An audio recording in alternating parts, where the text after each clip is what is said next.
Oke, Assalamualaikum warahmatullahi wabarakatuh. Waalaikumsalam warahmatullahi wabarakatuh. Semangat sekali adik-adik. Bagaimana kabarnya? Baik, Kak. Oke, tetap semangat. Pada pertemuan kali ini kita akan membahas tentang prosedur pengoperasian jenis-jenis peralatan survei dan pemetaan. Sudah tahu belum? Alat-alat survei pemetaan apa saja?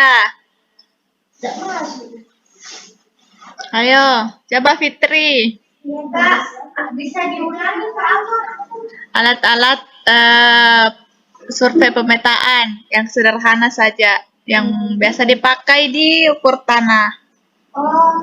Teroris, Kak. Apalagi? Kamu, Kak. Ya, Putri. Oke, baik. Langsung kita bahas. Iya. Nah, pada pertemuan kali ini saya akan membahas 5 bagian, yaitu meteran roll, rambu ukur, kompas, hygrometer, dan pesawat penyimpan datar. Yang pertama, roll meter. Pernah lihat dan pakai kan roll meter ya, adik-adik ya? Oke. Roll meter biasa disebut dengan meteran atau pita ukur, umumnya dibuat dari bahan plastik atau plat besi tipis, bahan plastik atau plat besi tipis. Satuan yang dipakai yaitu milimeter atau sentimeter, feet atau inci.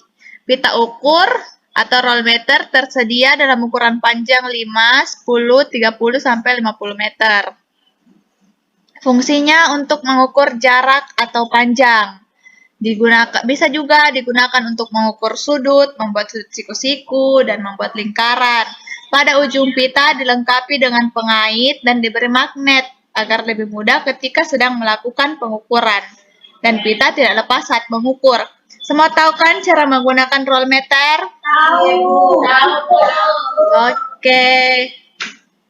Selanjutnya masuk ke rambu ukur.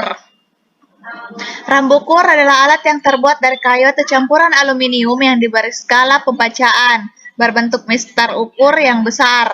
Skalanya dibuat dalam sentimeter. Tiap-tiap blok merah, putih, atau hitam menyatakan 1 cm. Setiap 5 blok berbentuk E. Rambu ukur berfungsi sebagai alat bantu dalam menentukan beda tinggi. Nah, contohnya seperti ini. Dapat dilihat di sini.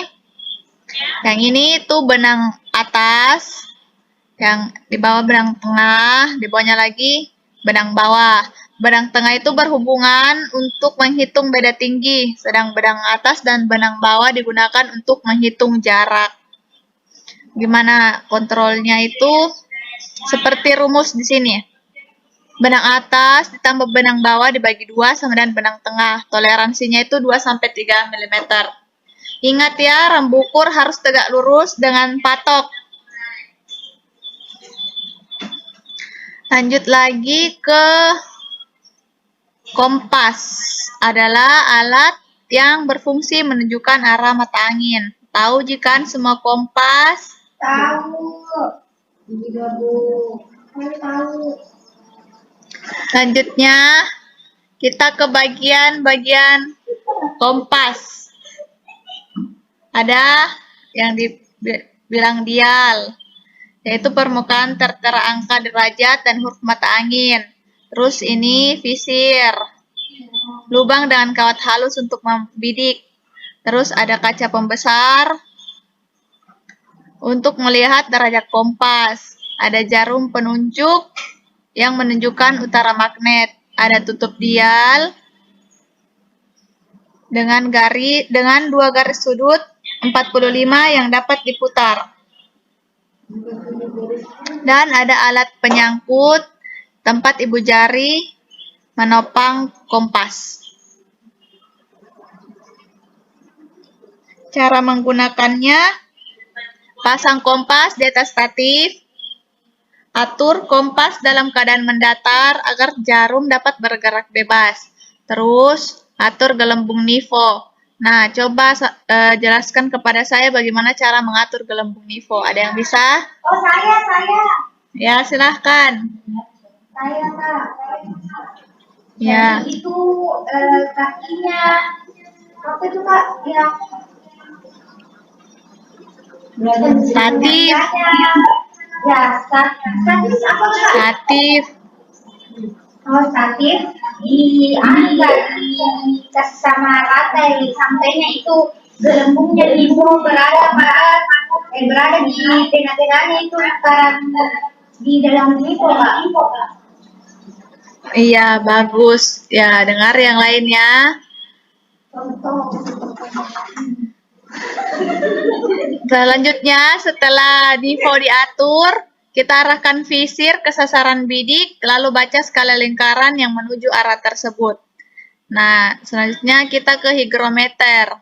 Ada yang baru dengar apa itu higrometer? Saya. Nah, jadi higrometer itu adalah sejenis alat untuk mengukur tingkat kelembapan suatu tempat. Biasanya ditempatkan dalam kontainer penyimpanan barang yang memerlukan tahap kelembapan yang terjaga. Biasanya dipakai di ruangan pengukuran atau instrumentasi untuk menjaga kelembapan udara yang berpengaruh terhadap keakuratan alat-alat pengukuran. Nah, higrometer itu seperti ini Adik ya. Cara menggunakannya diletakkan di tempat yang akan diukur kelembapannya. Kemudian tunggu hingga menunjukkan skala tertentu. Untuk skala kelembapan ditandai dengan huruf H, sedangkan suhu ditentukan dengan derajat.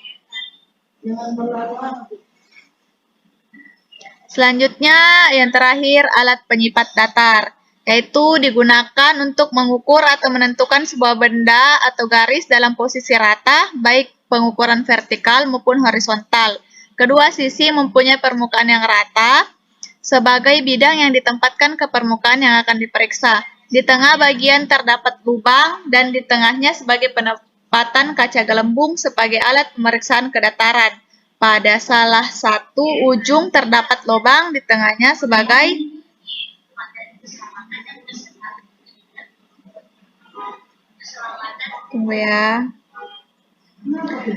sebagai penempatan kaca gelembung sebagai alat pemeriksaan ketegakan vertikal. Pemakaian waterpass digunakan dengan sederhana, yaitu menempatkan permukaan alat ke bidang permukaan yang dicek. Untuk mengecek kedataran, maka dapat diperhatikan gelembung cairan pada alat pengukur yang ada bagian tengah alat waterpass. Sedangkan untuk mengecek ketegakan, maka dapat dilihat gelembung pada bagian ujung waterpass.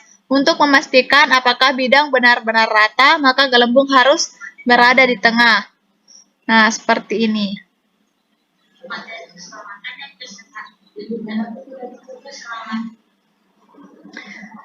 Ini waterpass-nya.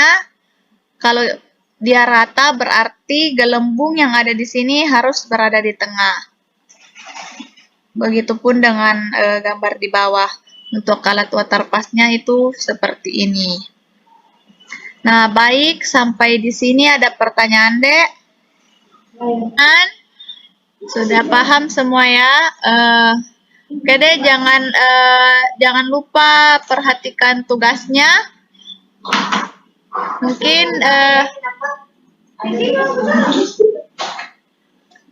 Mungkin sampai sini dulu. Terima kasih atas perhatiannya. Assalamualaikum warahmatullahi wabarakatuh. Waalaikumsalam.